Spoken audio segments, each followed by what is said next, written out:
সন্ধ্যা। আমি মুনিরা Yusuf Mamy Nexus ladies ক্লাবের নারীদের আড্ডায় আপনাদেরকে জানাচ্ছি আমন্ত্রণ। আজকের বিষয় হচ্ছে, আমি তো বলতে বলতে হেসে দিচ্ছি, হাসতে ভুলে যেও না। আসলে হাসিটা ভীষণ অক্সিজেন আমাদের, তবে হাসতে ভুলে যাই কখনো, হাসিটা থাকে না, হাসিটা কেড়ে নেয় কখনো সমাজ, সংসার, বন্ধু বান্ধব, পাড়া প্রতিবেশী, পাশের মানুষ। তারপরও কি করি? আমরা হাসি, কারণ হাসিটাই আমাদের জীবন। হাসতে হয়, কষ্টের মাঝেও হাসতে হয়। হাসি অনেক রকম, অট্টহাসি, দুঃখের হাসি, কষ্টের হাসি, অনেক রকম হাসি। হাসির রকমই বলে দেয়, আমাদের এক্সপ্রেশনই বলে দেয় আসলে হাসিটা কিসের। তবে সেই কিসের হাসিটা সবাই বোঝে না। যে অন্তর্যামী, যে খুব বোঝে, যে আমাদেরকে ভীষণ রকম বোঝে, সেই বোঝে এই হাসিটা কিসের। তবু হাসতে হবে, অনেক হাসতে হবে, হাসতে ভুলে যাওয়া যাবে না। আজকে আমাদের বরাবরের মতো আমাদের স্টুডিওতে উপস্থিত আছেন আমাদের বন্ধুরা, নারী বন্ধুরা, যারা স্ব ক্ষেত্রেই অনেক ভালো ভালো কাজ করে যাচ্ছেন এবং নিশ্চয়ই অনেক ভালো কাজের পাশাপাশি তারা হাসতে শিখেছেন, হাসাতে শিখেছেন। চলুন তাদের সাথে পরিচয় করিয়ে দিচ্ছি। শুভ সন্ধ্যা। শুভ সন্ধ্যা।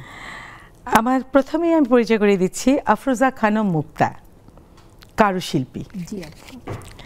এরপরে আছেন মাহিনুর মুমু, আবৃত্তি শিল্পী ও উদ্যোক্তা।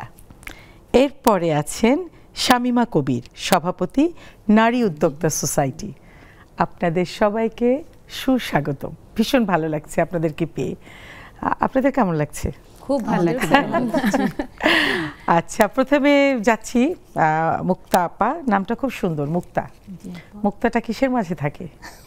ঝিনুকের মাঝে। আচ্ছা, আজ আমাদের মাঝে। হ্যাঁ, আজ আমাদের মাঝে। ভালো বলেছে মুমু।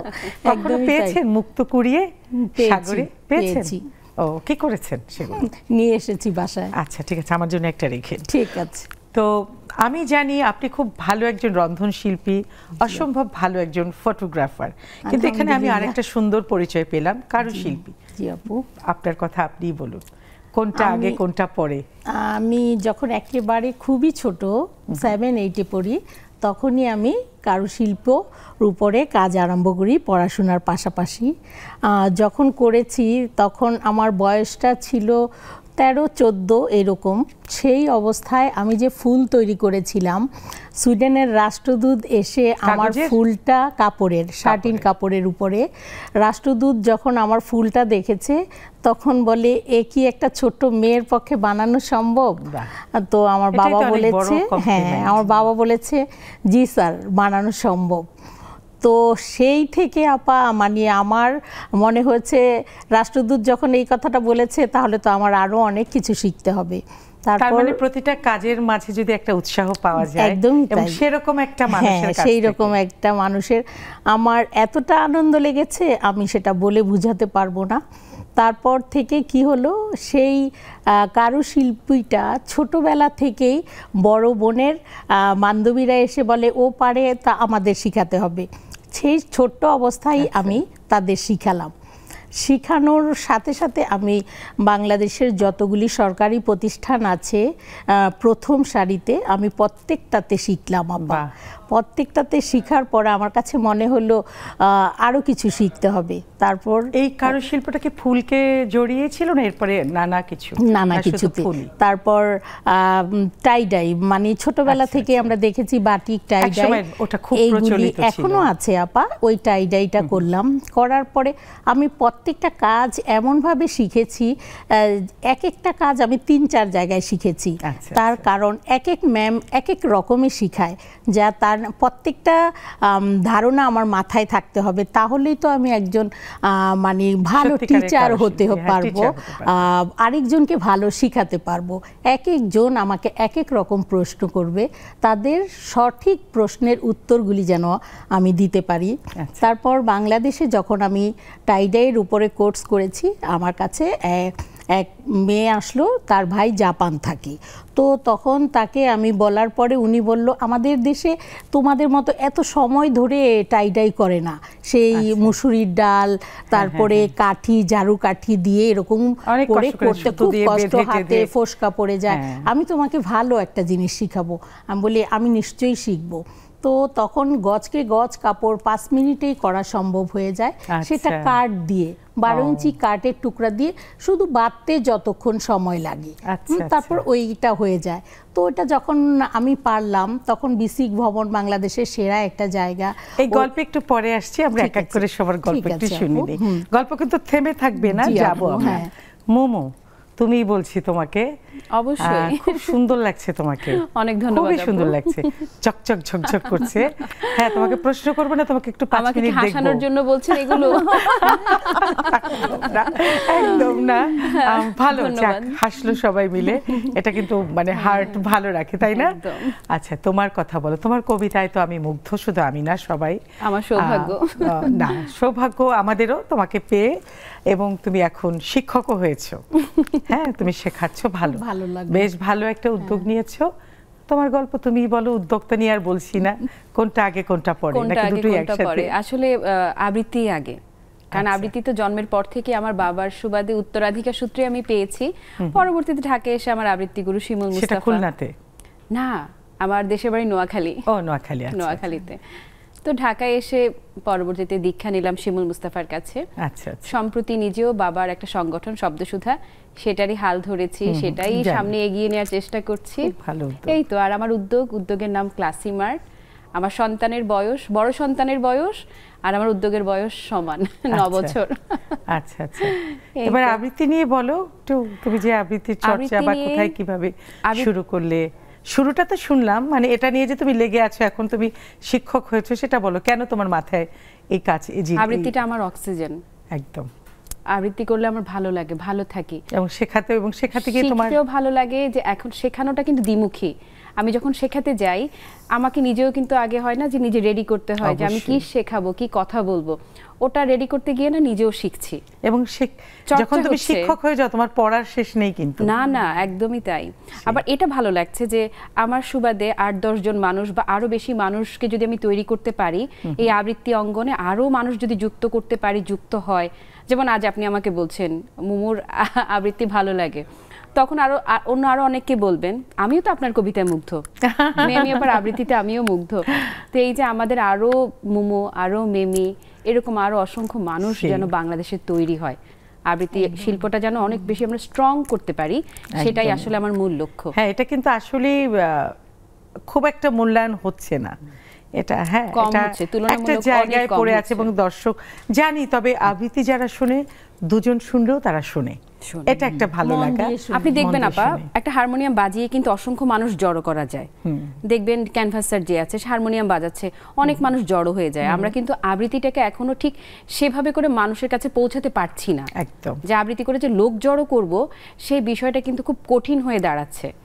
তা আমার বিশ্বাস নিশ্চয়ই আবৃত্তির এই চিত্রটা পরিবর্তন হবে, একদমই হবে। একসময় আমাদেরও আবৃত্তি শুনে অসংখ্য মানুষ জড়ো করতে পারবো। তুমি দেখেছো মনে হয়, পাশের দেশে দেখেছি, ওরা ফিউশন করে। হ্যাঁ, ওরা ওটার মধ্যে একটু গান নিয়ে আসে, মিউজিক নিয়ে আসে। এখন হচ্ছে, হ্যাঁ, এটা আমাদের দেশেও হচ্ছে। আমি নিজেই চেষ্টা করছি। গতকাল আমাদের শব্দসুধার শিল্পকলা একটা প্রোগ্রাম ছিল স্টুডিও থিয়েটার হলে। প্রোগ্রামের নাম ছিল কবিতায় শব্দসুধা। তো সেখানে আমরা কিন্তু পুঁথি, যেটা বাংলাদেশের ঐতিহ্য, সংস্কৃতির ঐতিহ্য, আমাদের নিজস্ব ঐতিহ্য কিন্তু পুঁথি, সেটা কিন্তু একেবারে হারিয়ে যেতে বসেছে। আমরা গতকাল আমাদের মঞ্চনাটকে প্রচুর থাকতো এই পুঁথি পাঠটা, এখন কিন্তু খুবই কম পাওয়া যায়, তাই না? পুঁথি নেই বললেই চলে। গতকাল আমরা কিন্তু পুঁথি পাঠ করেছি, এবং পুঁথি পাঠের বিষয়টা ছিল আমাদের যে চর্যাপদটা, চর্যাপদকে নিয়ে খুব চমৎকার একটা পুঁথি লিখেছেন কাজী জহিরুল ইসলাম। ওনার পুঁথিটা কিন্তু গতকাল আমরা পড়েছি। আমাদের পুরো আয়োজনের একটা অংশ ওটাও ছিল। কতক্ষণ ছিল ডিউরেশন ওটা? পুরো আয়োজন ছিল, সাংস্কৃতিক যে পরিবেশনা আবৃত্তি সেটা 1.5 ঘন্টার ছিল, আর পুঁথিটা ছিল আপনার 6 মিনিটের মতো। অনেক, কিন্তু আমরা কিন্তু গানের শিল্পী না কেউ, তবু আমরা চেষ্টা করেছি। হ্যাঁ, ওটা একটা কমন সুর আছে, যদি ধরা যায় একদম, যারা আবৃত্তি করে। মানে ভালো লেগেছে কি, ধরেন 1.5 ঘন্টা ধরে অন্য অনেক কবিতা চলছে, সবকিছুর মাঝে এটা একটা ভিন্ন মাত্রা নিয়ে এসেছে, মানুষ বেশ উপভোগ করেছে। আমরা কিন্তু কথা এরপর তোমার কম শুনবো, কবিতাই শুনবো। আমরা যাচ্ছি এখন শামিমা কবির আপা, আপনার উদ্যোগ নিয়ে। আপনি তো নিজেই ঝলমল করছেন আপনার উদ্যোগ। এটা আমার নিজের প্রোডাক্ট। হ্যাঁ, তবে আমি প্রথম শুরুটা করি বিউটি পার্লারের কাজ দিয়ে। আচ্ছা, আমি যখন প্রথমে বিউটি পার্লার কাজ শিখি, এইটাই আমার প্রথম কারিগরি শিক্ষা। এরপরে থেকে আমি জাতীয় মহিলা সংস্থা ফ্যাশন ডিজাইনার কোর্স করলাম, যুব উন্নয়নে বিসিকে। বিউটি পার্লার করার আগেও নিশ্চয়ই আপনি কোনো একটা কোর্স করে? জি জি জি, হ্যাঁ, তারপরে আমি সামনের দিকে গিয়েছি। আমার beauty parlour, lady gym, boutique house, মানে কয়েকটা প্রতিষ্ঠান আমি একসাথে চালিয়েছি। আচ্ছা আচ্ছা। এবং একই জায়গায় একই ছাদের নিচে? একই ছাদের নিচে। এটা একটা যখন আমি শুরুটা করি, হ্যাঁ, তখন কিন্তু পথ চলা এত সহজ ছিল না, একটু কত বছর আগে হবে? 90-তে। আমার বড় মেয়ের বয়স, যখন আরব দেশের লোকেরা খুরমা বিক্রি করে খেত, এরকম একটা তখন মেয়েদের ঘর থেকে বের হয়ে কিছু করা ছিল, খুব টাফ ছিল। তো এখনো, হ্যাঁ, তারপরও আমি থেমে থাকিনি। কেন থেমে থাকেন? এরকম হাসছেন, হাসছেন, শুধু হাসছেন, তাই তো? শুধু হেসেছি, অনেক ধাক্কা খেয়েও হেসেছেন। আর মনের মধ্যে একটা জিনিস কাজ করেছে যে লক্ষ্যে পৌঁছতে হবে, আশাগুলো পূরণ করতে হবে।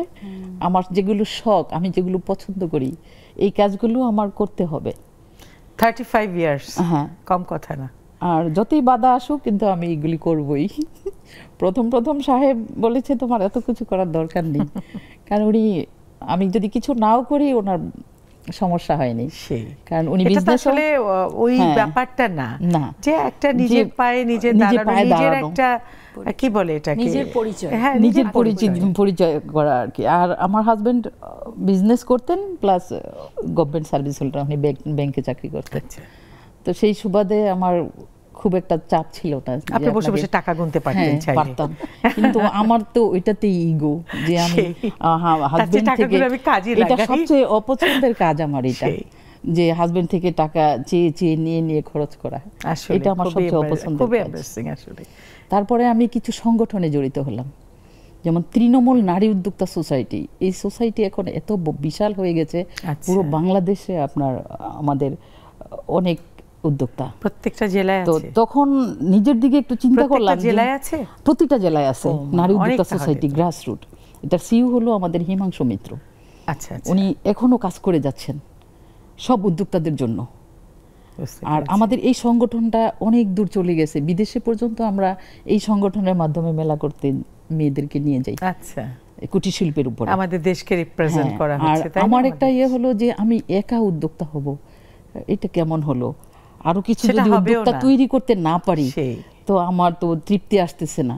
তো আমি একটা করলাম যে আমি উদ্যোক্তা তৈরি করব, কিছু কিছু মেয়েদের নিয়ে এদের কাজ শিখে উদ্যোক্তা তৈরি করে দিব, এবং এদের যত হেল্প লাগে, কোথায় কি পাওয়া যায় একটা জিনিস তৈরি করার জন্য, র মেটেরিয়ালস কোথায় পাওয়া যায়, তারপরে এটা কিভাবে জানে না, সবাই জানে না, অনেকে কিন্তু মনে ইচ্ছা আছে, কিন্তু কোথায় কি পাওয়া যায়, কিভাবে আমাদের বেশিরভাগ হাউসওয়াইফরাই কিন্তু চায় আমি উদ্যোক্তা হব, কিভাবে হব, গাইডেন্স পাচ্ছে না। তো আমি কিছু উদ্যোক্তা নিয়ে এরকম মহিলা সংস্থায় নিয়ে গেলাম, জাতীয় মহিলা সংস্থায়, যেখানে কোনো টাকা পয়সা লাগে না, আচ্ছা, প্রশিক্ষণ নিতে। ওখানে নিয়ে গেলাম, বিসিকে নিয়ে গেলাম। এইভাবে করতে আমি অনেক উদ্যোক্তা আল্লাহর রহমতে তৈরি করে দিয়েছি। তারা কেউ পিছিয়ে যায়নি, ঝরে পড়েনি, কেউ পিছিয়ে যায়নি। কখনো তো হয়েছে, হ্যাঁ, হয়তো দুই একজন পিছিয়ে গেছে, স্বাভাবিক নানা। তারপরে আবার মজার ব্যাপার কি, এদেরই আবার আমি দেখেছি 5 বছর, 6 বছর, 10 বছর পরে আবার আসছি, ফিরে করেছে, আপু আমি আবার কাজ করতে চাই। আচ্ছা, এখন কি করব? চলো, মহিলা সংস্থা আছে আমাদের, ওখানে কোনো টাকা পয়সা লাগে না, এদেরকে নিয়ে আসছি। এখানে আনার পর ওনাদের প্রোডাক্টগুলি কিভাবে বাজারজাত করা যায়, এই জন্য আমরা একটা হলিডে মার্কেট চালু করেছি। বাহ, প্রতি শুক্রবার শনিবার। আচ্ছা, এই কত বছর হবে সেটা? এটা আমরা কাজ করছি বেশি দিন না। হলিডে মার্কেটটা হয় 4-5 বছর। হ্যাঁ হ্যাঁ, সেটাই। কিন্তু এর আগে, কোভিডের পর পর, হ্যাঁ হ্যাঁ, এর আগে কিন্তু হলিডে, কোভিডের পর। আবার শুনবো, আমাদের একটু বিরতিতে যেতে হবে। জি জি, আসছি খুব শীঘ্রই আসছি। একটা বিরতি নিয়ে ফিরছি তাড়াতাড়ি, থাকুন আমাদের সাথে।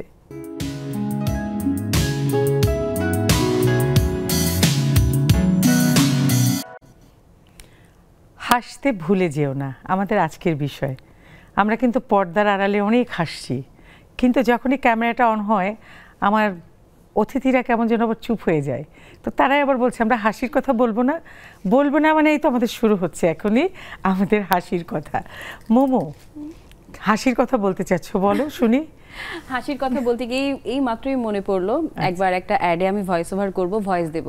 তো ওখানে স্ক্রিপ্ট আছে কি, একটা ডায়লগ বলে আপনি হাসবেন, আমাকে ডিরেকশন দিচ্ছে। তো তখন আমি বললাম আল্লাহ শুধু শুধু হাসবো কিভাবে, এটা বলেই আমার হাসি চলে আসলো। তো তখন আমার মনে হলো যে আসলে শুধু শুধু কিভাবে হাসবো, এই বিষয়টাই তো হাস্যকর, এটা বলেই হাসির একটা রিজন তো চাই চলে এলো। মানে শুধু শুধু হাসা যায়, তাও কিন্তু হাসি চলে। তারপরেও আমরা কিন্তু অনেক কষ্টের মাঝেও হাসি। হ্যাঁ, আমার একটা এক্সপেরিয়েন্স আপনাকে বলি। কোভিডের সময় তো আমার পেশাগত কারণে আমাকে তো প্রতিদিন লাইভে আসতে হয়, তো লাইভ প্রোগ্রাম চলছে। তো ওই সময় আমার ফুল ফ্যামিলির কোভিড টেস্টের জন্য আমরা দিয়েছি। তো আমার ফোনটা একটু ভাইব্রেট হলো, তাকিয়ে দেখলাম যে রিপোর্ট এসছে আমার ছেলের রিপোর্ট পজিটিভ। আমি কিন্তু লাইভ প্রোগ্রামে কি করবে, আমি কিন্তু মানে 1 সেকেন্ডের জন্য মনে হলো কি মানে সেকেন্ড না, আসলে মুহূর্তের জন্য ধাক্কা খেলাম, কিন্তু ঠিকই মুখে হাসি ঝুলিয়ে রেখেছি। ভেতর তো হাসি নেই, না ভেতরে হাসি নেই, কিন্তু সামনে হাসতে হচ্ছে আমাকে। তো যাই হোক, ভেতরের কান্নাগুলো যেন আমাদের সবার হাসি হয়ে পরিণত হয়, এই হচ্ছে কথা। সেটার সাথে মিলিয়ে আমরা একটু কবিতা শুনি না তোমার? হ্যাঁ, ভালো কথা। সেটার সাথে মিলিয়ে বলি, আজকের বিষয়টার সাথে খুব প্রাসঙ্গিক। দুঃখ করো না বাঁচো, কবি নির্মলেন্দু গুণের। দুঃখকে স্বীকার করো না, সর্বনাশ হয়ে যাবে। দুঃখ করো না, বাঁচো, প্রাণ ভরে বাঁচো, বাঁচার আনন্দে বাঁচো, বাঁচো এবং বাঁচো। জানি মাঝে মধ্যেই তোমার দিকে হাত বাড়ায় দুঃখ, তার কালো লোমশ হাত তোমার বুক ভেদ করে চলে যেতে চায়। তা যাক, তোমার বক্ষ যদি দুঃখের নখরাঘাতে ছিন্ন ভিন্ন হয়, যদি গল গল করে রক্ত ঝরে, তবু দুঃখের হাতকে তুমি প্রশ্রয় দিও না মুহূর্তের তরে। তার সাথে কর্মর্দন করো না, তাকে প্রত্যাখ্যান করো। তোমাকে বাঁচাতে পারে আনন্দ, তুমি তার হাত ধরো, তার হাত ধরে নাচো, গাও, বাঁচো, ফুর্তি করো। দুঃখকে স্বীকার করো না, মরে যাবে। যদি মরতেই হয়, আনন্দের হাত ধরে মরো। বলো দুঃখ নয়, আনন্দের মধ্যেই আমার জন্ম, আমার মৃত্যু, আমার অবসান। অসাধারণ, অসাধারণ, অসাধারণ। মানে আমাদের সব কথা বলা হয়ে গেল, যে এসব আমরা অনেক সময় বলি দুঃখ বিলাসিতা। দুঃখ নিয়ে অনেকে কিন্তু, মুক্তাপা আপনার কাছেই যাচ্ছি, দুঃখ নিয়ে অনেকে কিন্তু বিলাসিতা করতেও পছন্দ করে, দুঃখের কথা বলতে পছন্দ করে। দুঃখ কারণে যদি একটু কিছু হলো শরীর খারাপ, সে শরীর খারাপটাকে এমনভাবে বলবে আমি শেষ, আমি গেছি। হ্যাঁ, মানে এটা নিয়ে একটা, অথচ তার ভালোই আছে সে, এটা ভালো লাগে না আমার কাছে। দুঃখ বিলাসিতা বা দুঃখকেই সে মনে করে যে এটা বলতেই পছন্দ করে, কিন্তু অনেকে এটাকে আঁকড়ে ধরতেও পছন্দ করে।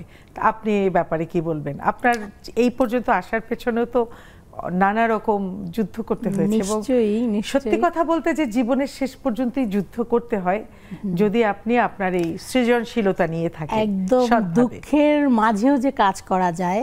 আমি ব্যাঙ্গালোর নারায়ণা হৃদয়ালয় হসপিটাল দেবীশেটির এখানে গিয়েছি। ওইখানে যাওয়ার পর এত কষ্টের ভিতরে কোথায় স্যারের সাথে দেখা করব, কি বলবে না বলবে, তো একটা যখন আমাকে টেস্ট দেওয়ার জন্য 7 দিন থাকতে হবে, এই দুঃখের ভিতরেও আমি 7 দিন বসে থাকিনি।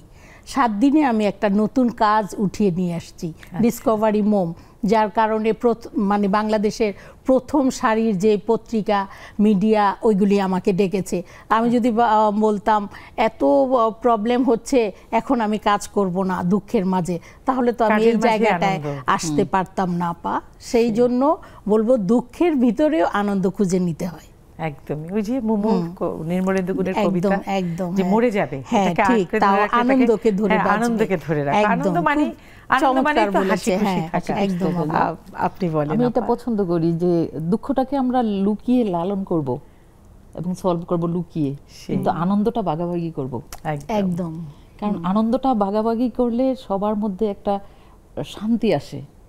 কিন্তু আপনি দুঃখ ভাগাভাগি করা যায় তো না, দুঃখটা লাগে না, দুঃখ ভাগাভাগি তুমি যেটা বলতে চেয়েছো, আসলে দুঃখটা ভাগাভাগি তার সাথেই করা যায়, যেটা আমি শুরুতে বলেছি, যে বোঝে, তবে এটা ভাগ করে নিতে জানে।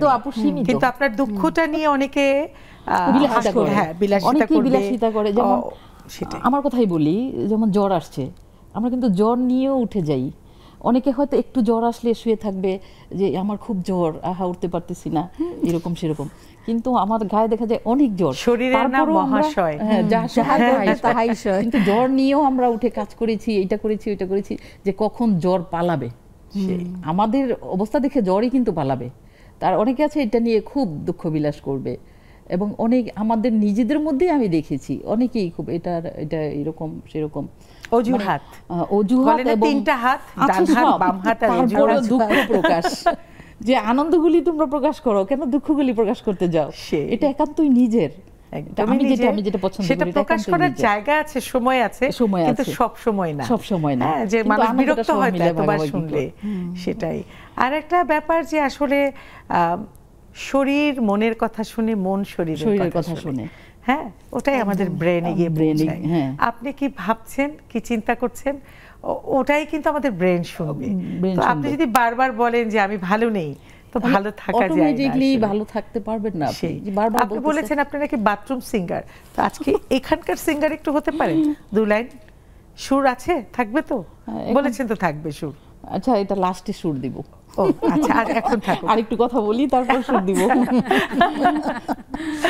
আমাদের উদ্যোক্তাদের কথা, যেটা কিছুদিন আগে যে 1 নভেম্বর, জি, আমাদের একটা ওই সিনিয়র উদ্যোক্তা যারা, তাদেরকে আমরা একটা সম্মাননা দিয়েছি। আচ্ছা, তো তাদের 40 জনকে আমরা, যারা সিনিয়র অনেক দিন যাবত 15 বছর 20 বছর যারা বিজনেস করতেছে, তো এদের একটা সম্মাননা দিয়েছি, অ্যাচিভমেন্ট অ্যাওয়ার্ড এরকম একটা কিছু। আর এর মধ্যে দুস্থ 2 জন উদ্যোক্তাকে আমরা 2টি সেলাই মেশিন দিয়েছি। আচ্ছা, তো এই যে আমাদের সংগঠনগুলো আমরা দায়িত্ব নিয়ে কাজ করি এই জন্য, যাতে উদ্যোক্তারা উৎসাহিত হয়, আর উদ্যোক্তা যাতে তৈরি হয়, জোরে পড়ে না যায়। এই সংগঠনগুলির থেকে অনেক কিছু শিখেছি, এখন নিজে সংগঠন আমরা তৈরি করি। বাহ, শেখার তো শেষ নেই, একদমই নেই। এই যে উদ্যোক্তাদের নিয়েই আমরা আবার বিদেশে মেলা করছি, বুঝতে পেরেছি। দুবাইতে মেলা করে আসছি, চায়নাতে মেলা করে আসছি, নেপালে মেলা করে আসছি, শিলিগুড়িতে মেলা করে আসছি, অনেক জায়গায়। কিন্তু যখন প্রথম আমরা যেতাম খুব ভয়ে থাকতাম।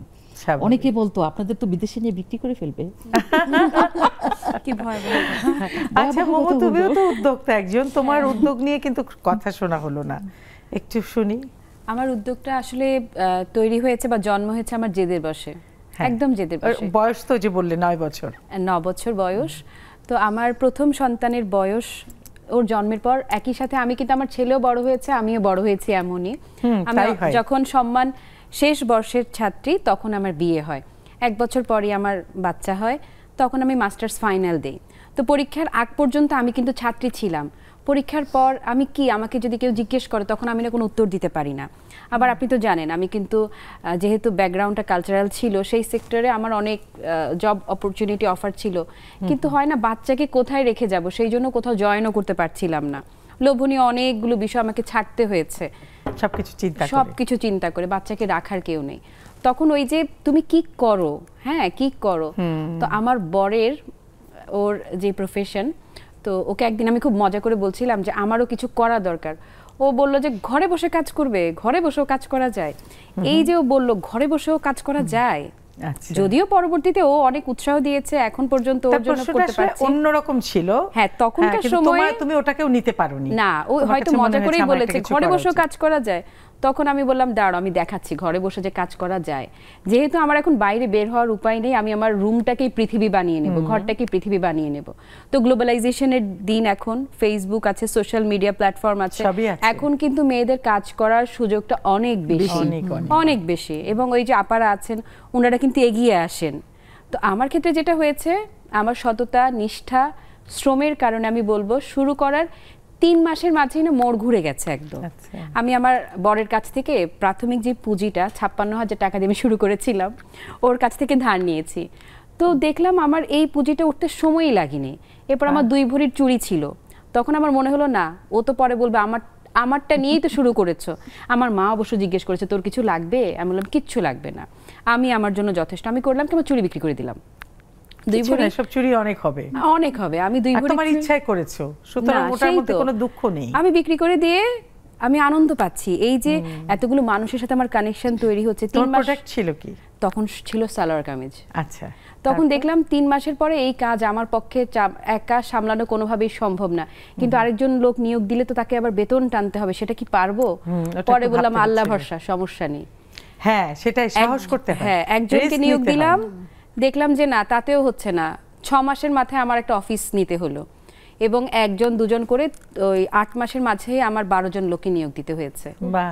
এবং 6 মাসের মধ্যে আমি আলাদা অফিস, একদম পুরো একটা ফুল প্রফেশনাল সেটআপ আমি কিন্তু করেছি। তো গত বছর 2 আগে আমি শোরুমও দিয়েছি। এখন আরো প্রত্যক্ষ এবং পরোক্ষভাবে আমাদের কারখানায় এবং অফিসে অনেক মানুষের কর্মসংস্থান আমি করতে পেরেছি, অনেকের হাসির কারণ হতে পেরেছি। এই জিনিসটা আমার খুব ভালো লাগে। এই জন্য বললেন না যে যদি কোনো কারণে মন খারাপ থাকে, শরীরটা একটু মনে হয় আজ একটু বিছানায় গড়াগড়ি করি, তখন মনে হয় আজ আমি যদি গড়াই অন্য অনেকে হয়তো হাসবে না, আমি যাই, ওরা হাসলে আমিও হাসবো। এবং আরেকটা বিষয় যে তোমাদের 3 জনের কাজের ধরন আলাদা আলাদা, কিন্তু আসলে সৃষ্টিশীল, হ্যাঁ, সৃজনশীলতা। এই সৃষ্টি না দেখার মাঝে একটা আনন্দ আছে। হ্যাঁ, একটা সন্তান যেভাবে জন্ম নেয়, বড় হয়, তোমাদের 3 জনের কাজই কিন্তু সেটাই, মানে একদম লালন পালন, পরিচর্যা, এবং সেটাকে শিকড় কি বলে, একটা বীজ, একটা চারা, মানে বীজ বপন থেকে একদম মহিরুহ হওয়া পর্যন্ত। মানে আমার অনেক উদ্যোক্তা কিন্তু এসে বলে, আপু আপনার জন্য উদ্যোক্তা হতে পেরেছি, তখন মনটা ভরে যায়। আচ্ছা, মনটা ভরে যায়, আরো ভরবে, একটু ব্রেক নিয়ে আসি, হ্যাঁ, আর আমরা হাসতে থাকি। আবার একটা ছোট্ট বিরতিতে যাচ্ছি, ফিরে আসছি খুব শীঘ্রই। আপনারাও এই ফাঁকে অনেক হাসতে থাকুন, আমরাও হাসতে থাকি, হাসির কোনো বিকল্প নেই। ফিরে আসছি খুব শীঘ্রই।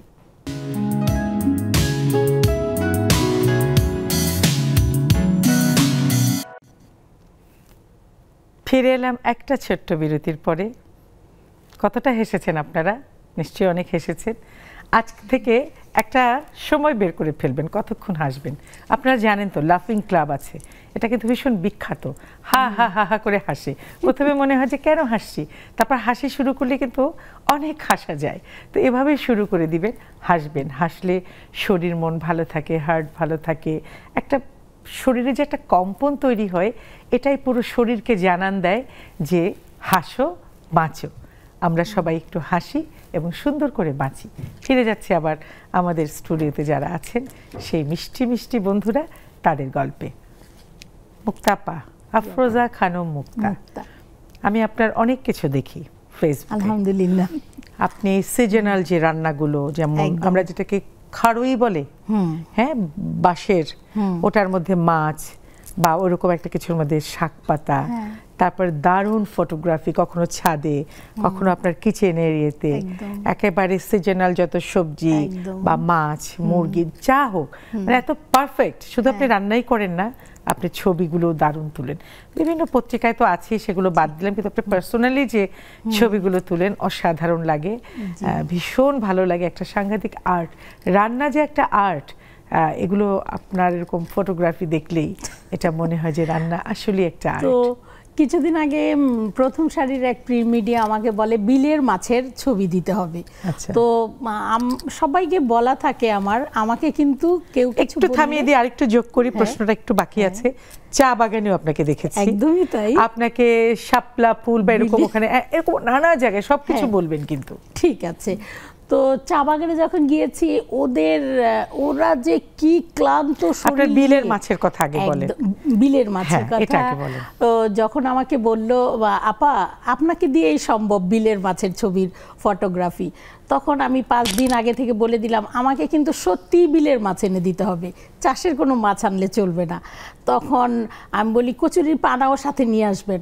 আমি মানে চিন্তা করলাম, অনেক সময় কই মাছ না জল থেকে উপরে উঠে আসে, তো আমি ওকে কি করলাম, রেখে দিলাম কচুরির পানাটার উপরে, তারপর ছবি তুলছি, ও পটাশ করে পড়ে যায়, তারপর আবার আমাকে হাতে ঘাই দেয়। আমার হাজব্যান্ড বলে থাক, আর দরকার নাই, ওরা তো মাছের ছবি চায় নাই। তারপর দেখলাম কি আপা, আপনি জানেন না, 4000 লোক আমার সেই কই মাছের ওই জায়গাটাকে দেখলো। তারপর আমি যখন শিলবাড়িতে গেলাম, ওইখান থেকে একটু বিলে নৌকা দিয়ে হাঁটছে, ওইটুকুন লাইন আমি নিয়ে আসলাম। আমি যখন কি জানে শ্রীমঙ্গল গেলাম, দেখি ওদের গা এইভাবে চুলকাচ্ছে, তারপর আমি ওদের সাথে মিশে গেলাম, ওদের সাথে একদম বন্ধু হয়ে গেলাম, কারণ ওর চায়ের পাতার ভর্তার রেসিপি আমার আনতে হবে। ওরা আমাকে এত সুন্দর করে বলে দিল, আমার রেসিপি দেখে আরেক পত্রিকা নিয়ে নিল। তো আমি বলি ওরা যখন ভর্তা করে তাহলে আমি খেসারির ডাল এইটা দিয়ে ইন্টারন্যাশনাল একটা অ্যাওয়ার্ড পেয়েছি।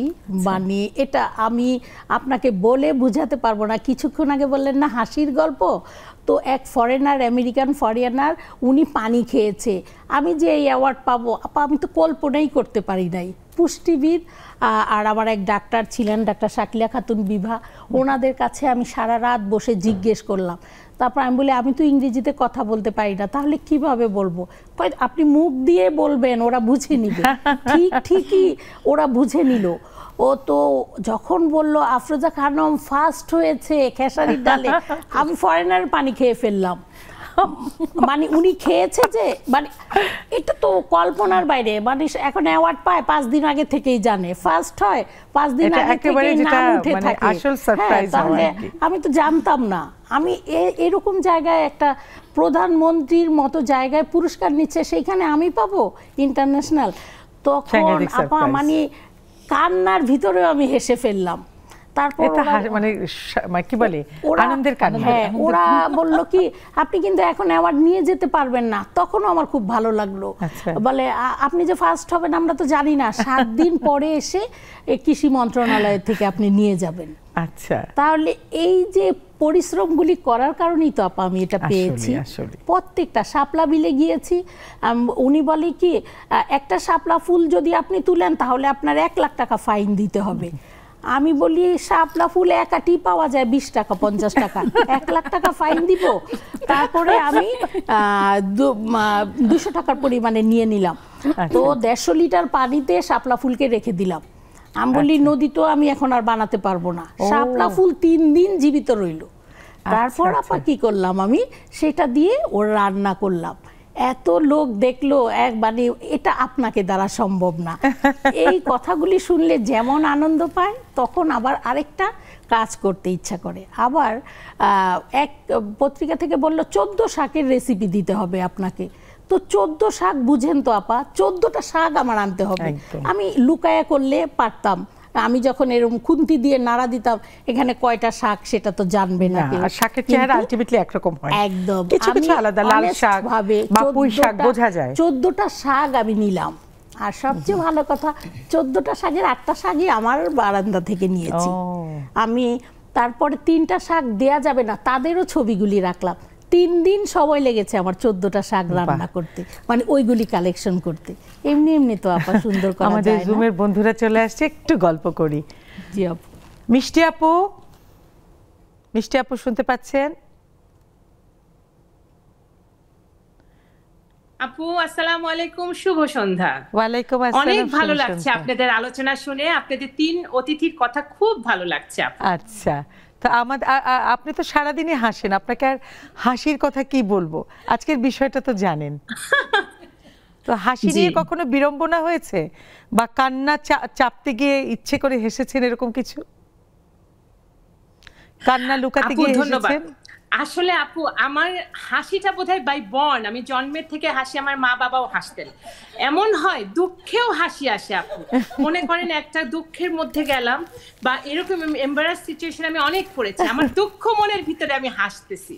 ইভেন কি মনে হচ্ছে স্যাড নিউজ, আমি একটা গান গাচ্ছি, আমি তো শিল্পী, আমি ছোটবেলা থেকে গান করি, আমি দুঃখের গান গাইতাম হেসে হেসে। তখন আমাদের স্যাররা বলতো তুমি হেসে হেসে গাচ্ছ কেন? মানে হাসি আমার সাথে ওতপ্রোতভাবে জড়িত, হাসি আমাকে ছাড়ে না, আর আমি হাসতে ভীষণ ভালোবাসি।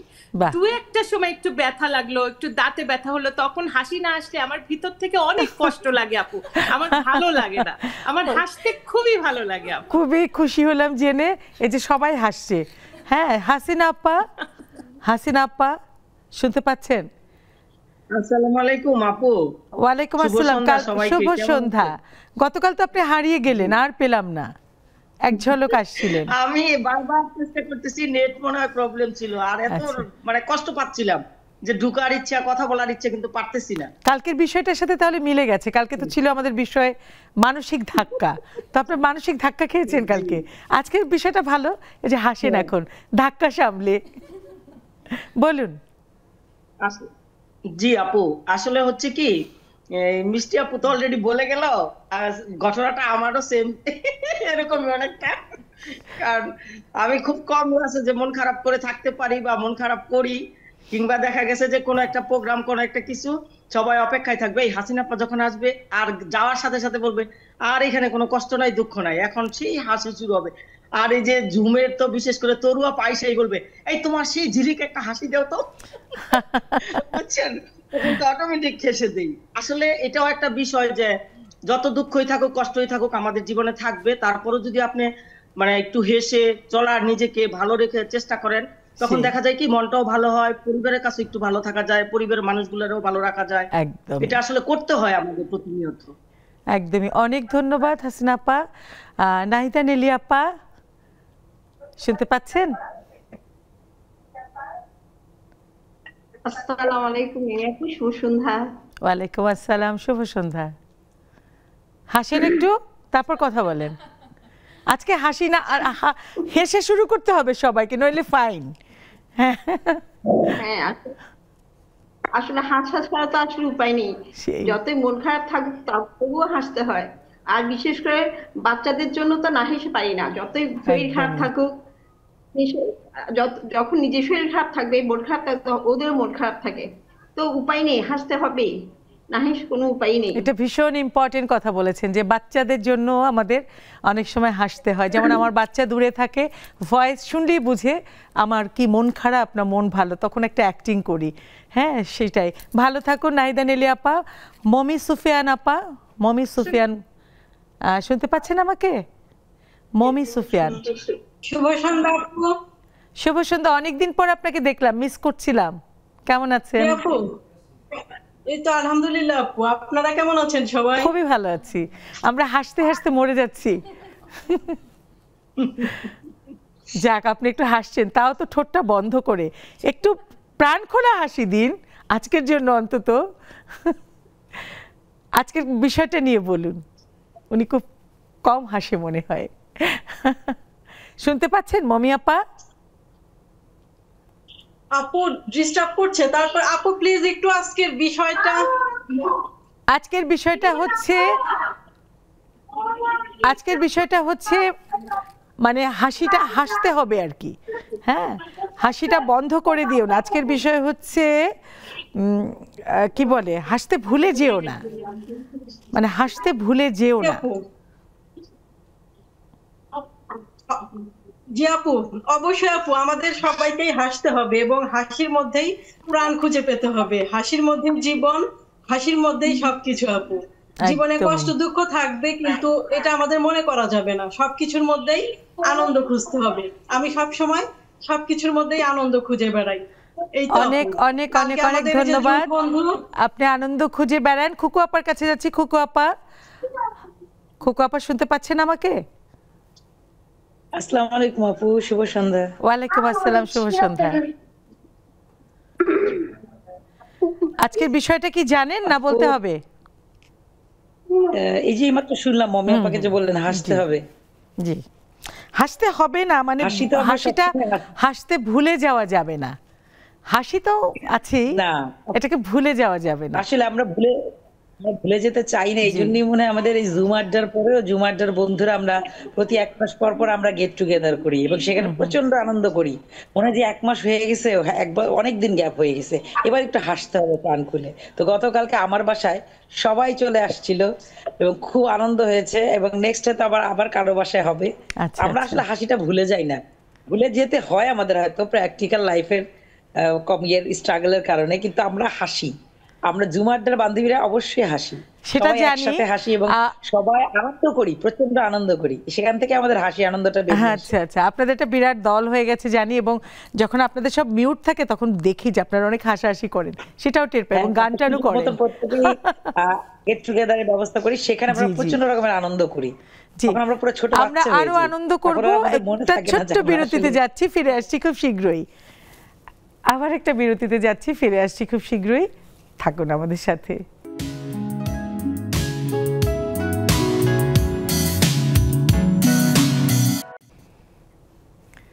হাসতে ভুলে যেও না।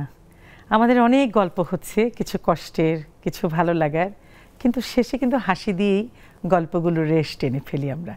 এটাই আমাদের জীবন। হাসি ছাড়া আসলে জীবনটা একেবারেই ফিকে, এটা কিন্তু বুঝতে হবে। আর মুখ গোমরা করে থাকলে কিন্তু বন্ধু হয় না, আপন হয় না, কেউ বুঝতেও চায় না। সুতরাং একটু হাসি খুশি থাকলে বন্ধু হয়, আপনজন হয়, তারা বুঝতে শেখে, কাছে আসতে চায়। আর যারা খুব মুখ গোমরা করে থাকে তাদেরকে অনেকে কিন্তু ভুল বোঝে, হয়তো মানুষটা অনেক ভালো, তাতে কি, ওই যে হাসিটা একটু কম। সুতরাং হাসতে ভুলে যেও না। একেবারেই শেষ সময় আমাদের ছোট্ট ছোট করে কিছু গল্প হবে, আর আমরা মুমুর কবিতা শুনতে শুনতে বাড়ি ফিরে যাব। আপা, একটু এত এই ৩৫ বছরের জার্নি দর্শকদের উদ্দেশ্যে কিছু একটু বলুন, যারা আপনার কাছ থেকে কিছুটা নিয়ে সমৃদ্ধ হবে তারা। আমি এতটুকু বলতে চাই যে কারো যদি মনের ইচ্ছা থাকে যে আমি উদ্যোক্তা হব বা আমি কিছু করব, সেটা পিছনে লেগে থাকতে হবে, আর কোনো মতেই পিছনে ফিরে যাওয়া যাবে না। একদমই, হয়তো আজ না হয় কাল, না হয় পরশু আমার লক্ষ্যে আমি যেতেই পারবো যদি আমি হাল না ছাড়ি। তাই আমি হাল ছাড়তে নিষেধ করবো সব। সেটাই আসলে সমস্তটা ধৈর্য, পরিশ্রম আর মাইন্ডসেট। ওই যে বললো না জিদ, মোমো যেটা বললো, আমরা একটু অধীর অপেক্ষা আছে তারা, তাদের সাথে একটু গল্প করে আমরা শেষের দিকে আসবো। কার সাথে গল্প করতে পারি? নার্গিস আপা, মন খারাপ কেন? নার্গিস আপা শুনতে পাচ্ছেন আমাকে? নার্গিস আপা, আসসালামু আলাইকুম ওয়া বারাকাতুহু। এই যে কাঁদতে কাঁদতে হেসে দিয়েছে। ওয়ালাইকুম আসসালাম, খুব ভালো আছি। এই যে আপনি হাসছেন, বলুন, ছোট্ট করে বলুন। সবার সাথে মানে দেখা সাক্ষাৎ হয় এখানে, জুম আসলে মানেই তো মানে সবার সাথে দেখা হয়ে যায়। একবার এখানেও একটা পরিবার, সারাদিনের কর্মব্যস্ততার মাঝে একটুখানি 5 মিনিট 10 মিনিট বসি, হাসি, নিজের মতন করে কথাবার্তা বলি, আপনাদের সাথে দেখা সাক্ষাৎ হয়, ভালো লাগে। ধন্যবাদ সবাইকে, অনেক ধন্যবাদ। এরকম হাসতে থাকুন, একদম মুখ গোমরা করবেন না। আর কে বাকি? আচ্ছা, কোহিনুর আপা, কোহিনুর আপা শুনতে পাচ্ছেন? কোহিনুর বেগম একটু আনমিউট করুন।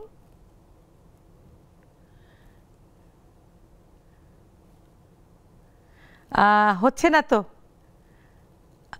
আর একটু ট্রাই করুন। আনমিউট করেন, মুট আছে? হ্যাঁ জি, ঠিক আছে। এখন শোনা যাচ্ছে? জি জি, ছোট্ট করে বলুন আজকের বিষয়টা নিয়ে। ওয়ালাইকুম আসসালাম।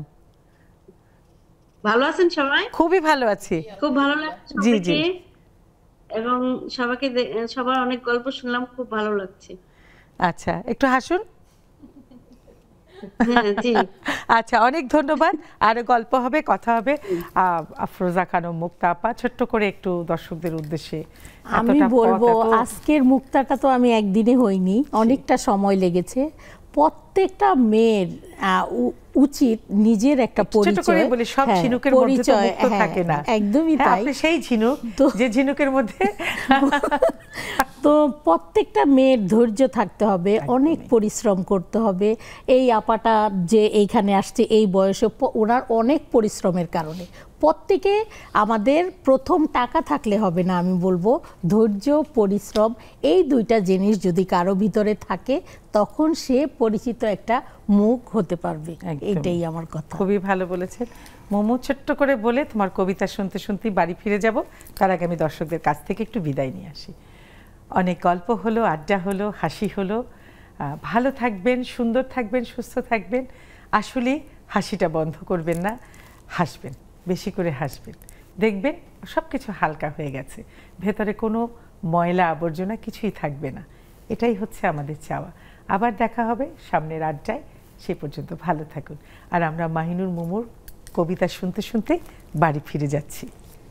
হাসতে হলে আগে সব অশুভ যত শক্তি আছে সেই শক্তিগুলোকে পরাভূত করতে হবে, পরাজিত করতে হবে, নারীদের জেগে উঠতে হবে।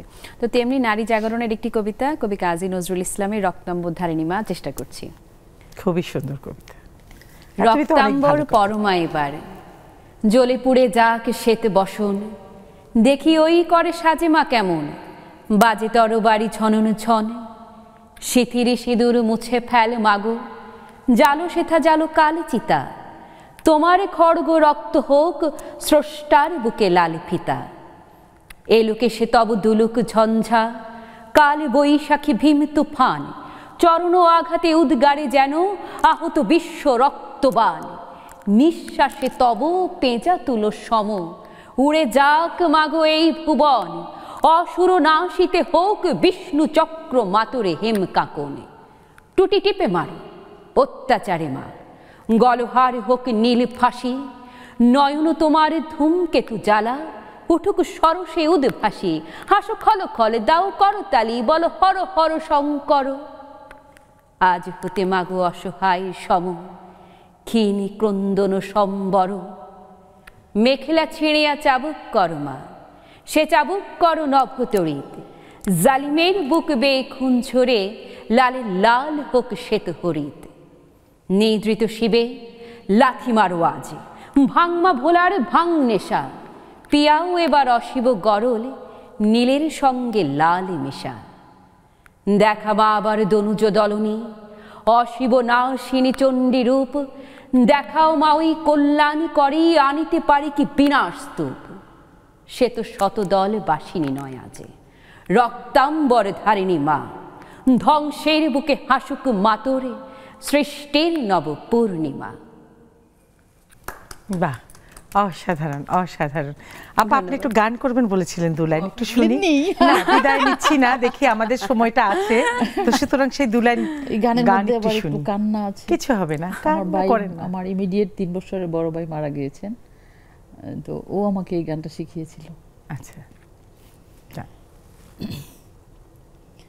তুমি সন্ধ্যাকাশের তারার মতো আমার মনে জ্বলবে, তুমি ঘুমের ঘুরে স্বপন মাঝে হৃদয়ের কথা বলবে। হাসতে হবে। আমার মেজো ভাই, ও 3 বছর হয় মারা গেছে, আমার ইমিডিয়েট 3 বছরের বড়। সরি, আমি একটু আপসেট। সরি বলার কিছু নাই, আপনি বরং হালকা হচ্ছেন, সময় নিচ্ছে, কোনো অসুবিধা নেই। এই যে আমি বলেছিলাম না, দুঃখ কিন্তু ভাগাভাগি করতে হয়। মানে আমি প্রথম যখন আমি একটু হারমোনিয়াম শিখবো, হারমোনিয়াম শিখে একটু নিজে গান গাইবো, তো বাইরে গাবো না, নিজেই গান করবো। আমার হাজব্যান্ডটা খুব ভালো গান গায়, নিজের জন্য, প্রফেশনালি না। তো আমার ভাই যখন আমার বাসায় আসছে, বললাম তুই করে বলতাম, আমার খুব বেশি বড় না, তো বললাম ভাইয়া আমি না একটু গান শিখতে চাই, হারমোনিয়াম বাজাতে চাই। আমার হাজব্যান্ড কি সুন্দর বাজায়, বলে ঠিক আছে আয় তোকে 2 লাইন গান শিখাই দিই আমি।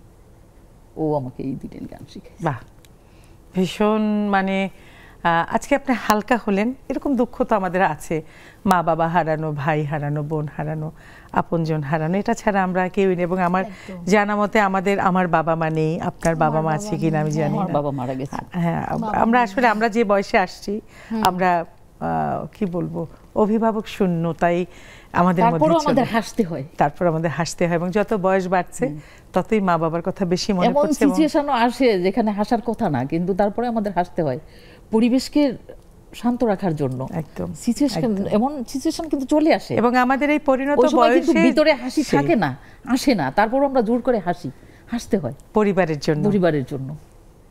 আচ্ছা, অনেক অনেক ভালো লাগলো। হাসি কান্না নিয়ে আমাদের জীবন, তারপরও কি বলবো, হাসিটা যেন থামিয়ে না দেয়া হয়। এবার সত্যি সত্যি বিদায় নিচ্ছি, আসলে আমাদের বিদায় নেবার পালা। ছোট্ট 2 লাইন কবিতা বলতে বলতেই চলে যাচ্ছি। রুদ্র তোমার দারুণ দীপ্তি এসেছে দুয়ার ভেদিয়া, বক্ষে বেজেছে বিদ্যুৎ বান, স্বপ্নের জাল ছেদিয়া।